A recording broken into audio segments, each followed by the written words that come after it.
болсам, ситуация былай болады. Мен енді әкем жақтың туыстарымен сөйлесем, ол жақтан бір баласы бар екен, оны білем. Бірінші Алматыда тұрады екен. Сол кісімен енді ағам болады ғой, мен сол кісімен барып танысам, отбасымен, әйелімен, бала шағасымен, бәрімен танысам. Одан кейін уже араласа келе бүкіл әулетін көрсем деген өзімде ой болады, ол кісілермен таныссам деген. Сонымен Жаңатасқа барам. Ол кісілердің бәрімен қонақ қылып күтеді, кәдімгідей төрге шығарып. Сонымен қонақ қылып күтеді, мені жалғыз бардым. Маған кішкене қиындау болды, ішімде андай неше түрлі сұрақтар бар ғой, дегенмен де ол сұрақтарым біразына жауап алдым деп айта аламын. Ол кісілердің ешқандай кінәсі жоқ, менің ешқандай кінәм жоқ. Бар ситуацияны қабылдадым, реніш бәрін ысырып қойдым. Сонымен тірі кезінде, олар да тірі кезінде танысып, олар көріп, танып, мен елім қандай, менің шыққан тегім қандай деп сондай сұрақтардың бәріне жауап алып, соның бәрін білгім келіп бардым.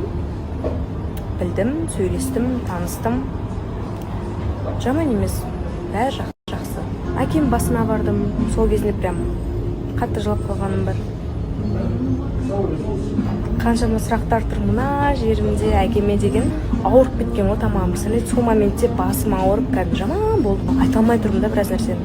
Сосын ол жақтан шықтым, сол жерде әкем басына тұрып, ең соңында мен сені кешірдім. Ішімнен айтып жатырмын ғой, мен сені кешірдім, қандай ситуация болса да сен де мені кешір деп қабылдадым, әкем ретінде деп сөйтіп айтып қайттым. Сосын кішкене басым ауырды. Одан кейін біраз уақыттан кейін уже жеңілдей бастадым. Бірақ үйге келген кезінде шынымен де бір түрлі сезімдер пайда болды. Білесің, анамды ойладым.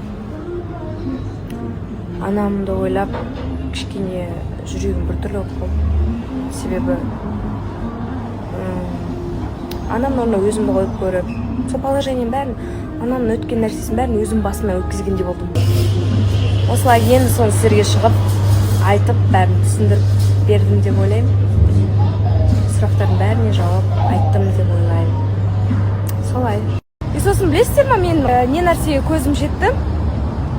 Ажырасқан қыздардың көбісі, және де дұрыс ер азаматты таңдамаған қыздардың көбісінің әкесі жоқ.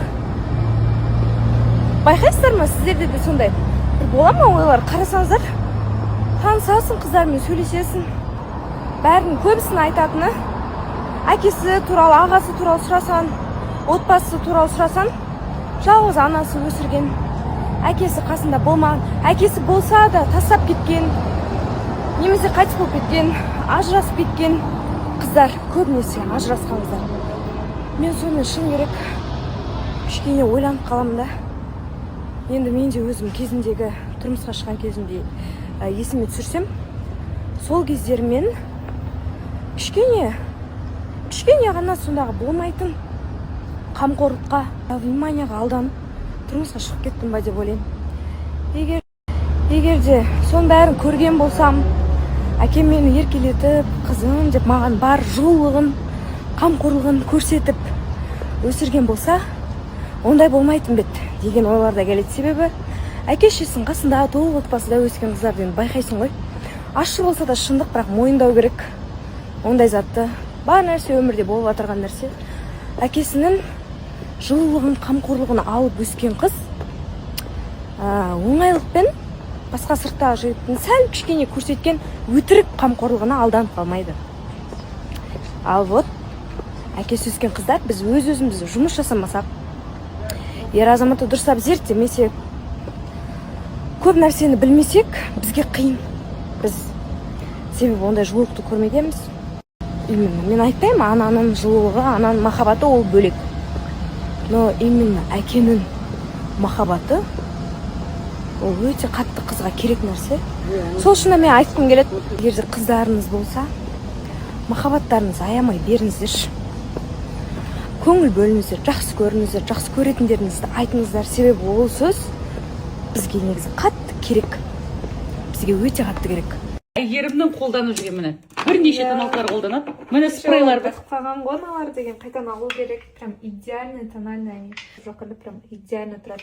Мен өзім күнделіктіге жағам осыларды. Мынау да прям все супер. мынаны уже мен өзіме де қолданамын, клиенттерге де қолданамын. Прям идеальный тон өткен. Визажистің айтып жатқан мына ұсынысы даже. Мынаның барлығы, получается, сізге полный набор негізі 28 000 теңге тұрады. Сайтында макияж фиксатор, гиалуроновый спрейі, андай до макияжа увлажняющий спрей, аналкасы, одан кейін маскасы барлығы 18 990 теңге. Ой, біз деген үйімізге қайтайын деп жатырық. Просто тұрмысқа шыққаннан кейін клуб деген не ол деп қалдық қой. Сосын бір билең деп кеткен ғой. Сол жазбаңдар сосын маған шошаңдап алыпсың, шошаңдап қалғансың. Шошаңдасам күйеуімнің қасында шошаңдап жатырмын. Аштың ба? Тамақ ішіп үйге қайтып келе жатырмық. Айтпай, мынандай келді, маған ертті, мынандай жанымды. Дені ол сесі болып тұр ғой. Кеш